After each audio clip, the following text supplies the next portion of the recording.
Hi, in this video, I'm going to build a basic code application using VueJS and JavaScript basics. So I already got a Vue application setup, a Vue project setup, and then I've removed the basic code that comes with the project, and I have set up a basic table here, and I'm going to add some text, input text here to start with the create operation. I'm going to add a name field, so that will be bound to v model for two-way binding. So I'm going to call it as name. So I have to create a property, reactive property with name as name in this case. But before that, let me first create a date field also, call it as dob. So simultaneously in the script section, I will go and create the properties, variables, constant name equal to ref of blank, constant dob equal to ref of blank, and then I'll also create a collection or array list, object list, constant person list. I'll call this as person list, that is equal to ref of array. So that's an array that I'm initializing here. Now I already have this text boxes. Now I need a button also for adding this data or the content to the array list, and I need a button click event handler. So I specify that by going with @click equal to, and the event handler name add data. Now I'll write a function add data. Then within this function, I'm going to validate if there is actually data in the text boxes. So I just say valid data, and that's going to return simply Boolean value based on if they are blank or not. So return of,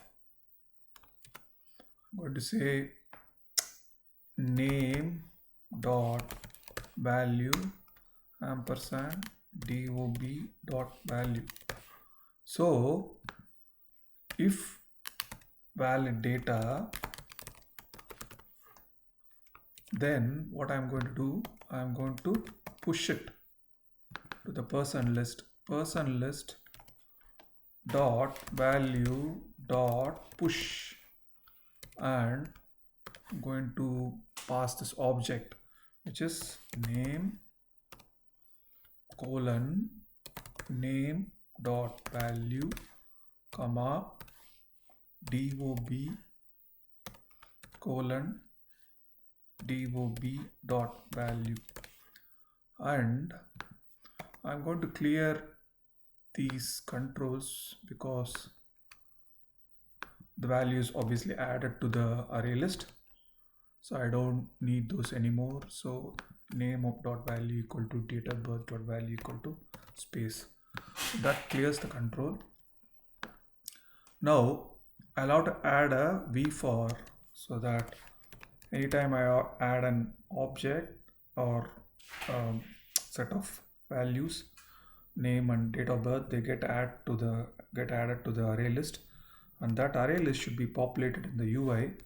So I'm going to say a variable, an iterator variable, which is going to be person, comma, I'll say index to track the index of the row. In, I'll specify the person list, personlist list. Then I have to specify a key, the bound attribute for v-for, and I'm going to just make it unique by specifying the index itself.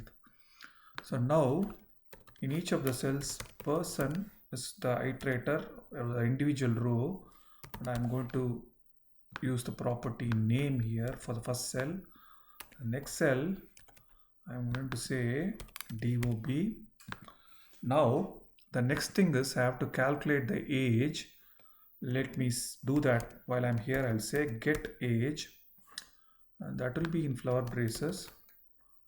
And the get age is going to be a bit interesting. It's going to be a computed property. So constant get age equal to, I already referenced the computed keyword. So I'm going to say computed bracket, and inside the bracket I'm going to write the arrow function. So that should be in the flower braces. So here I'm going to return, okay, the interesting part is I'm going to use the same person list. So person list, I first have to calculate the age. So for that I'm going to use value dot map, and I'm going to invoke a function that does the calculation. Let me call it as calculate age. Okay, so calculate age is a function, calculate age, and that automatically can get arguments it needs. So in this case it will get the argument person, which is the iterator here, person, and then I'm going to do return. So from today's date to date of birth, so I should say new date, that's it, and then I enclose that in bracket and then do dot get year. I'm just going to do get year. I'm not going to get into months or those calculation. I'm just going to keep it simple here. And then now I have to say minus person is passed. So each individual row has the date of birth. So I can say DOB person.dob, and I can just, because this is not a date, it might not be something that is understandable, so I'm just doing the new date and then passing this. Okay, so I enclose that, enclose the whole thing, then do the get year.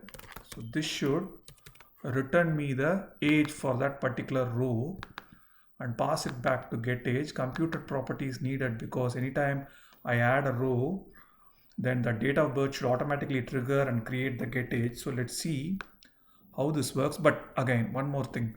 Okay, the map does for each of the rows and it adds to the array again. So I have to pass the index also here.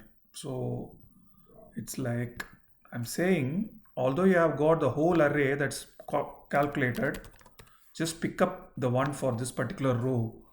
So let's see how that's going so far. So let me refresh. It's all here. Let me add some text. I think that's missing. I'll say add. Now I have to add a label beside the text boxes, DOP, that's it. So now I go back, I see everything is fine. I first click the add button to see if there is any blank row getting added. No. Now I'll add a name, then I'll add a random birth date. I'm not having any conditions for this, just some random date at this point. So anyway, going to just calculate the year difference.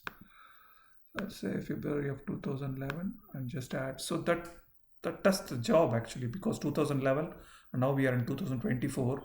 So that does the 13-year difference. Let me add one more to check everything is fine. This one I'm going to make it a different date and then add. Yeah, that seems to work. So that's the intended intended goal of this particular video.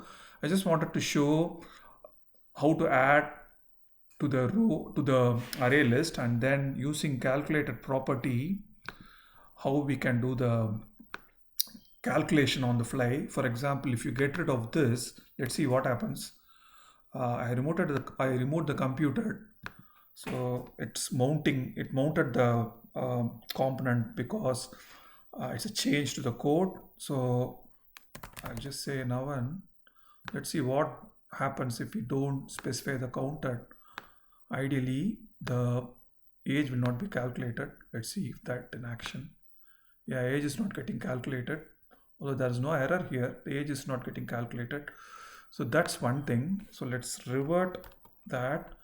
And then one more thing I wanted to check is, for example, ref is one thing. So if you don't pass this index, let's see what happens, because map actually does a operation on each of the elements, array elements, and then stores in an array. So you can see some issue here. I don't think that's the problem. Let's see what happens. Get age has got computed. Yeah.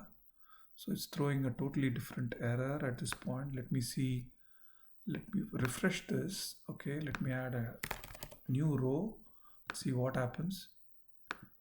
I go and pick up a date. Okay. And then add it. You see an array getting added, and it wouldn't be able to, if I add a second array, right? So it will calculate it on the fly for the whole array for each element, but it's not able to differentiate which one is what. So if I add this, you see that it's getting reflected because it's computed and it's ref. It's adding the whole array, calculated array, but it's not able to differentiate one from another. So that's where you have that index that's helpful. So if we add that, it is able to pick up the proper item or the cell or the row. So that's all I wanted to cover in this video. In the next video, I will cover how I can edit this particular row, so that we cover the retrieve and update operation and then the delete operation also. Thanks for watching.